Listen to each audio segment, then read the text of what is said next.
Assalamualaikum warahmatullahi wabarakatuh. Di sini kami dari kelompok 4 epidemiologi deskriptif akan membahas tentang statistik vital dalam epidemiologi. Di sini kami ada 4 orang. Yang pertama ada Tika Rahma Maulita, ada Koyatu Zaitun Fatiani, ada saya sendiri Aulia Fikri, dan Septi Meli Dewi.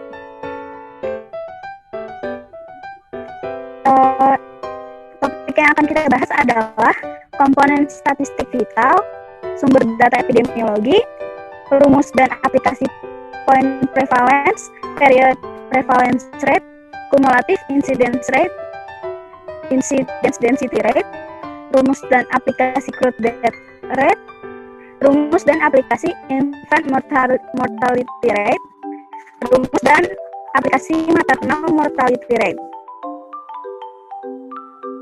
Yang pertama adalah komponen statistik vital. Statistik vital sendiri merupakan bagian dari statistik kesehatan yang terkait dengan beberapa ukuran dan teknik yang digunakan untuk mengevaluasi status kesehatan masyarakat yang bersifat vital. Komponennya ada kelahiran, kematian, kesakitan, perkawinan, perceraian, dan adopsi. Jadi kalian pasti udah tahu ya semuanya. Cuma untuk kelahiran sendiri bisa dilihat dari angka kelahiran kasar, angka fertilitas umum, angka fertilitas khusus, angka fertilitas total, jumlah anak yang dilahirkan, angka reproduksi gross atau gross reproduction rate, dan angka reproduksi net atau net reproduction rate. Nah, untuk kematian sendiri bisa dilihat dari angka kematian menurut golongan umur, angka kematian bayi, angka kematian neonatal, angka kematian post-neonatal, angka lahir mati, angka kematian perinatal, angka kematian anak, dan angka kematian balita. Nah, untuk kesakitan bisa dilihat dari rate incidence, rate prevalence period, rate prevalence titik atau point prevalence rate, average prevalence rate, average duration of illness,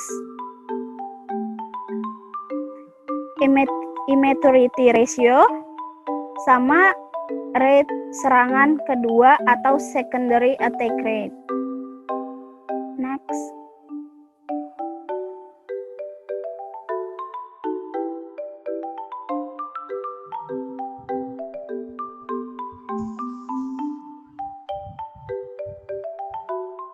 Selanjutnya ada sumber data dan epidemiologi. Lanjut.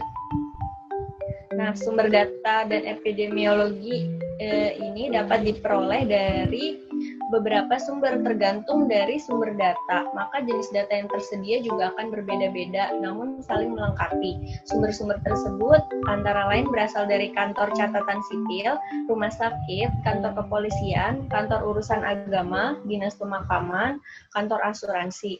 Selanjutnya, sumber data statistik vital juga dapat dari sensus dan beberapa jenis survei, seperti survei demografi dan kesehatan Indonesia atau SDKI, survei kesehatan rumah tangga, survei sosial ekonomi nasional, dan lain-lain. Selain itu juga bisa kita akses dari beberapa situs WHO, Riskesdas, dan juga BPS. Selanjutnya, ini ada rumus dan aplikasi point prevalence, period prevalence, cumulative incidence, dan incidence density. Pertemuan sebelumnya juga udah ngebahas tentang prevalensi dan insidensi. Jadi ini tinggal ngulang aja.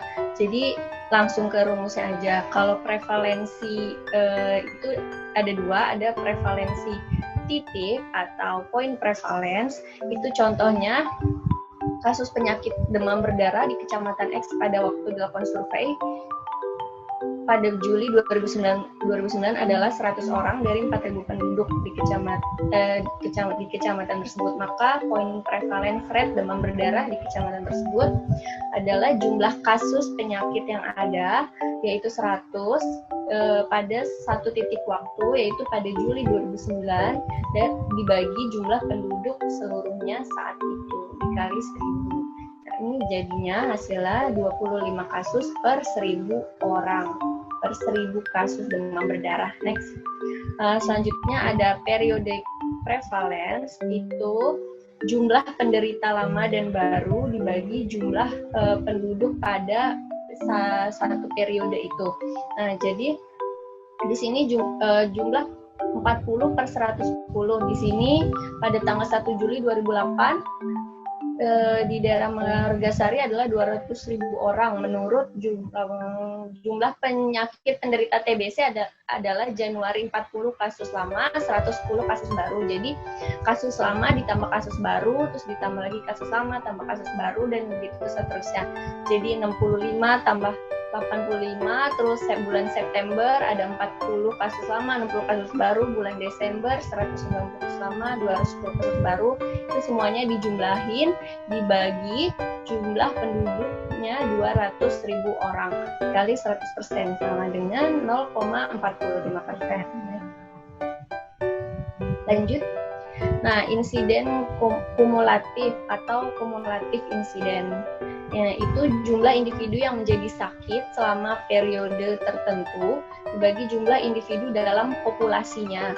Nah, ini di sini jumlah individu yang sakit kolera ada 162, berarti dibagi dengan populasinya 3.800 kali 100% sama dengan 0,043 atau 4,3%. Selanjutnya,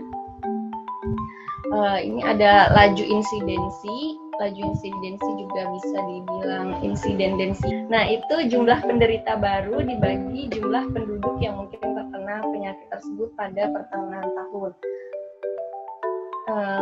Ini mirip-mirip sama prevalensi titik ya, prevalensi periodik. Cuma kan kalau prevalensi kasus lama ditambah kasus baru, kalau ini kasus baru doang. Kasus barunya di sini ada Januari 50 orang, Maret 100 orang, Juni 150 orang, September 10 orang, dan Desember 90 orang. Itu ditambahin dibagi populasinya pada periode 1 Juli ini 100.000 dikali 100% sama dengan 0,4%. Yang keempat ada rumus dan aplikasi curve death rate.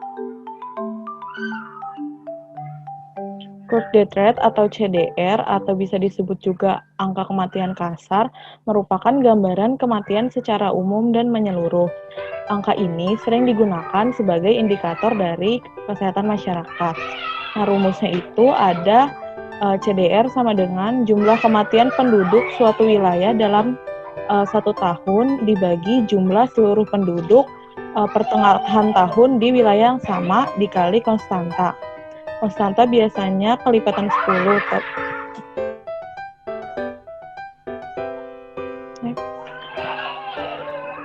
Di sini ada contoh soalnya.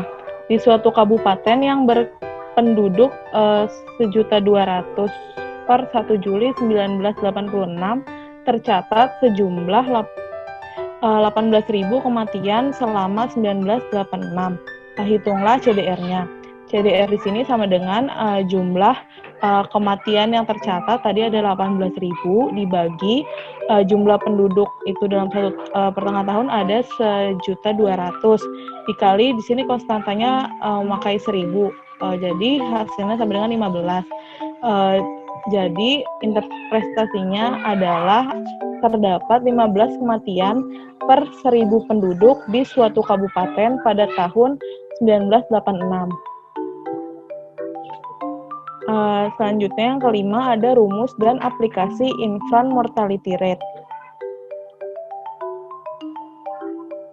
Infant mortality rate atau IMR atau disebut juga angka kematian bayi atau AKB merupakan gambaran kematian anak umur 0 sampai 12 bulan atau disebut juga probabilitas bayi meninggal sebelum mencapai 1 tahun.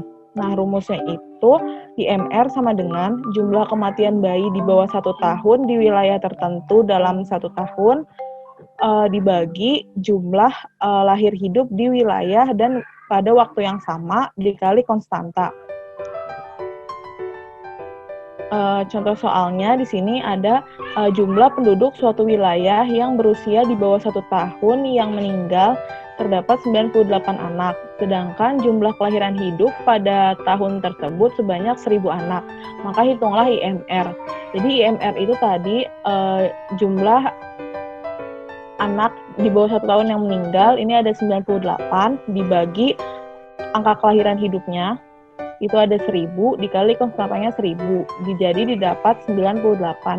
Jadi interpretasinya adalah terdapat 98 kematian bayi per 1.000 kelahiran hidup. Selanjutnya ada rumus dan aplikasi maternal mortality rate. Maternal mortality rate ini bisa kita kenal juga dengan angka kematian ibu. Kematian ibu menurut definisi WHO adalah kematian selama kehamilan atau dalam periode 42 hari setelah berakhirnya kehamilan akibat semua sebab yang terkait dengan atau diperberat oleh kehamilan atau penanganannya, tetapi bukan disebabkan oleh kecelakaan atau cedera.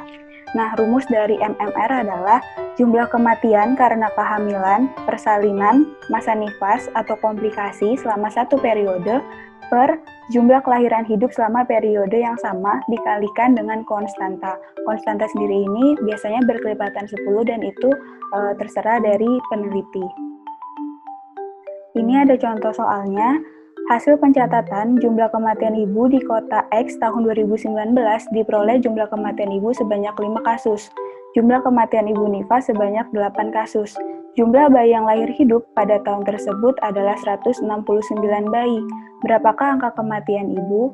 Nah, dapat kita lihat di sini kematian ibu ini ada 8 kasus dan 5 kasus, sehingga itu kita jumlahkan menjadi 13 kasus per jumlah kelahiran bayi yang hidup, yaitu 169 dikalikan dengan konstanta. Di sini konstantanya 1000 sama dengan 76,92, kita bulatkan menjadi 77. Artinya setiap 1000 bayi yang lahir ada 77 ibu yang meninggal. Sekian pemaparan dari kelompok kami. Kurang dan lebihnya mohon maaf. Wassalamualaikum warahmatullahi wabarakatuh.